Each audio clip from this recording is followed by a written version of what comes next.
If you haven't heard of Historathon 2023, do yourself a favor and go check it out.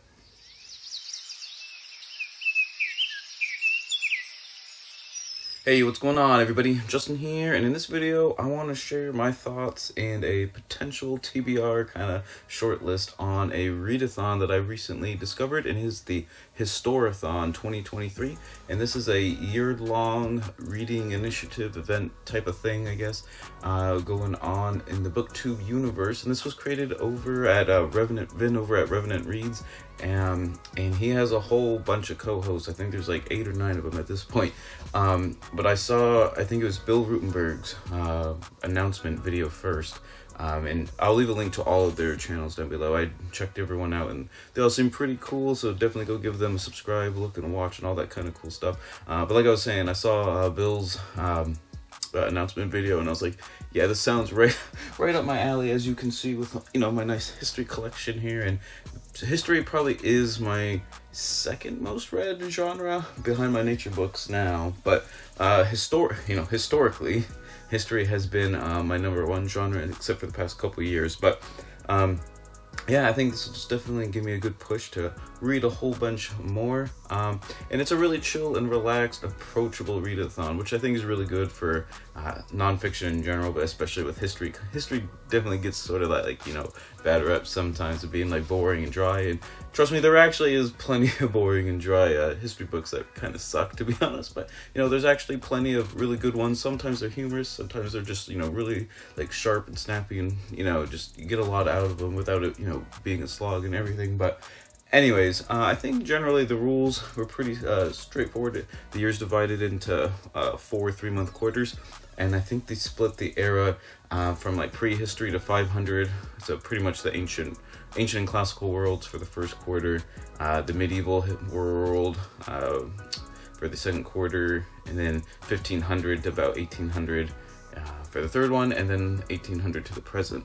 For the last quarter, which will be actually the one I gotta have to push myself, I think, the second half of the year, as usually, like I said in a couple other videos before, like when I hit the Renaissance, like my interest sort of just trails off in history overall. But I think that might be kind of a good way to sort of get my foot in the door and actually make some good headway, I guess, in some topics that maybe I haven't read about that are more contemporary compared to 3000 BCE or something like that. But anyways, I got a little short list here of kind of like a pile of possibility. It's not even that big of a pile. I probably could have this whole shelf right. I haven't read everything on there, so anything that wasn't there I probably should go, because that's like my ancient history section. But anyways, let's just start with the 2 books that I already had planned out for January that fit the prompts here for the ancient world. The first one, let's go with the one I don't physically have, and it is Nero by Anthony Everett. Anthony Everett has written a whole slew of kind of popular history books on different ancient, mostly biographies, but he has done a couple of more like kind of topical thematic books. And I've definitely enjoyed, I think I've read 3 of them so far: Rise of Athens, Cicero, and Hadrian. And I'm pretty sure he has one like maybe on Augustus, and there's a couple others. Anyways, I've enjoyed all of them, so I plan on reading probably his whole kind of bibliography at some point. But yeah, Nero, I lied in my last video when I said I hadn't read a single book on Nero. I actually did read, looking back on it, it was called Rome is Burning, I think is what the title is called. And it's literally all about, the city of Rome when it burned in, was it 66, I believe. And the takeaway from that book was, Nero kind of sucked in a lot of ways, but the burning of the city actually, it's not as cut and dry as, everyone kind of like made it out to be and stuff. But anyways, I've never read just, I guess, like a full biography of Nero. I have on several other Roman emperors and stuff. But I'm definitely glad to give this one a try. I kind of want to compare and contrast to Caligula, who's kind of like his partner in crime as like, the mad emperors of Rome. Though I guess you could throw like Elagabalus kind of in there too. But his was a little bit shorter and kind of crazier for a different reason. But anyways, really excited to read this one. I think it's definitely going to be kind of an interesting read, because Nero had some kind of famous incidents, participating in the Olympic Games, and by default he sort of has to win every single competition because he's the Roman emperor and stuff like that. So I think it's gonna be fun, just kind of like learning about all the ins and outs. not to mention all the kind of court intrigue, I guess, palatial intrigue involved with the emperor at that time. But anyways, the other book that I plan to read in January here is Hannibal, Rome's Greatest Enemy by Philip Freeman. And I have a whole Punic War. I almost have a Punic War shelf. It's about, I don't know, half the size of what in here. So about to there. So maybe a dozen books. Hannibal, Scipio Africanus. But like the first Punic War actually was what got me interested in like kind of like classical history. As weird as that sounds, not actually the second one, even though everyone writes on the second one. And you know, whenever you get like, you know, a history of the Punic Wars, probably 2/3 to 3/4 of the book is actually going to be, you know, a history of the Second Punic War between Rome and Carthage. But anyways, like I said, it's just a really interesting topic that I've enjoyed in history, and I think I have a soft spot for it because it's kind of what led me down the rabbit hole of actually like, you know, falling in love with like the classical world and stuff in a way. It's kind of a roundabout kind of thing. That was the first like direct history related like kind of event. In high school and stuff, like I didn't care about history. It wasn't until college when I was like studying philosophy and stuff that I like was like trying to read like more background and information kind of like for context on like ancient philosophy, that I kind of started going down kind of the history route and everything. So anyways, that's kind of a random tangent, but so yeah, that's why I just collect books on Hannibal or the Punic Wars or anything like that. So I'm definitely gonna read that one. Alright, now to go on to some books that I haven't mentioned, or at least hopefully not recently. To round out like a third biography here, we got Oxford Very Short Introduction, Alexander the Great by Hugh Bowden. I try to read one or so of these each month.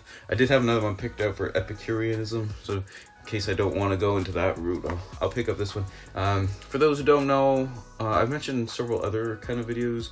I can't stand Alexander the Great. I think he's like one of my least favorite figures from classical history. I think I've purposely avoided. There's probably like 20 books on him at least, like that have been, you know, there's one every year, and I don't say avoid them, but I don't like ask for them. I don't pick them up. I don't read them and stuff. Just because like I think he's the most overrated. He's not overrated. That's not probably the right word, but I think the people who like really like him really like him, and I think it's misguided. I really do.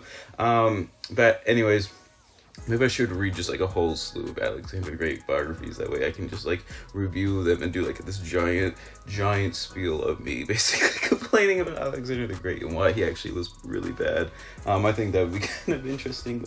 But anyway, so I threw that one in there in case I want to start doing that. Plus, like I said, I have a big stack of these Oxford Very Short Introductions. I gotta make my way through them. But I only have, I think, like maybe 2 or 3 that are on ancient history topics. So anyways, that one kind of fits. Next up, we have the Galatians, Celtic Invaders of Greece and Asia Minor by John Granger. And I just thought this was kind of a really cool topic to write about. If you don't know who the Galatians were, but it sounds kind of familiar. That's because the Paul's epistle in the New Testament to the Galatians is to these Galatians, who were a Celtic people living in Gaul, which would be kind of roughly like modern day France and stuff. But they had a sort of a migratory invasion of Anatolia, where Turkey is today, and kind of created their own little nation state of Galatia out there. And during the classical world, Galatia just kind of was an entity, and that's who he was like writing to. So I thought it's kind of interesting, just because a lot of people don't realize even the New Testament era. I mean, that's literally the early Roman Empire and stuff. There's a lot of polities, like I said, the Celts kind of just like going in there. That would have been about, I want to say, the 2nd and 3rd centuries BCE when they did that. But it's a topic I don't know like a whole ton about. You read about Brennus, the Gaul who like sacks Rome like way back in like the late 400s BCE and all that, Wheatus and all that. But there was like a second Brennus that kind of like led the invasion here, and he sacked like the Temple of Delphi and everything. So it was actually a pretty big deal. And it's just a topic I don't know too much about, to be honest. But I think it's just kind of a cool niche thing to read about and kind of fill some gaps up in my knowledge. All right, and then to round out my little list here, I got 2 social histories. Social histories are probably I would probably say my favorite type of history book now. They didn't used to be, but I've read like some really, really good ones. But here's a kind of an interesting one that I've had on my shelves like right here for a long time, and I've never cracked it open for some reason. And I think I got this for free at like a library sale or something. I can't remember. Or it was like $1 or something like that. It's Freedom in Greek Life and Thought: The History of an Ideal, by Max Pollins. And I'm not gonna lie, I actually don't know really anything about it. It was written in the 60s, but just like flipping through it, and it seems like the first third or so of the book is about sort of freedom in the political sense, like the polis, the city-state, being free from oppression and free from like other states and other like sovereign entities and stuff. But then it looks like the majority of the book is more on like freedom of like of individuals, and I guess kind of like the differences there, like kind of intellectual freedom, which is actually pretty open for the most part in kind of the Hellenistic world and stuff, but also like kind of freedom to, I guess, go and do like I don't know. It says like inner freedom and then human freedom, so I'm not 100% sure. I think it's kind of like free to make your own decisions and stuff, kind of like and I guess that would also be kind of like a political sense, but then also kind of like a philosophical, intellectual freedom. Like I said, I don't actually know hardly anything about it, but it sounds like a really cool idea, and I think this would be actually a really good blending of sort of history and kind of intellectual. Well, I guess it's like it is an intellectual history type of social history. So kind of blending history and philosophy a little bit there. And it's just a topic I think, I haven't read it about in a long time. Philosophy. Like I used to read tons of it in college and stuff. That was like my thing. And then, like after you graduate and stuff, like some of this philosophy works, you're just like, wait, why did I spend time reading them and stuff? But it's definitely something I want to like keep, maybe not like getting back into all the time, but like kind of making an effort to like do every now and then, just so I don't get too rusty on a lot of these principles and everything. But anyways, last up we have food in Antiquity. I don't have a dust jacket for this one. Bothwell is the last name. Let's see, Don and Patricia Brothwell. And actually, let's see when this one was published. Another 60s book, 1969. I think the other one was 66. But this looks like it's just a complete history of food, like what people ate in the ancient world up through I think Roman times, so ancient and classical world. And this deals with all kinds of different things. Like there's a lot of like kind of farming practices, obviously kind of that kind of the agricultural revolution and everything. But it also deals a lot with orchards, like olives. Like olives and olive oil are a big thing in the Greek world, but also like animal husbandry, domestication of animals, things like that.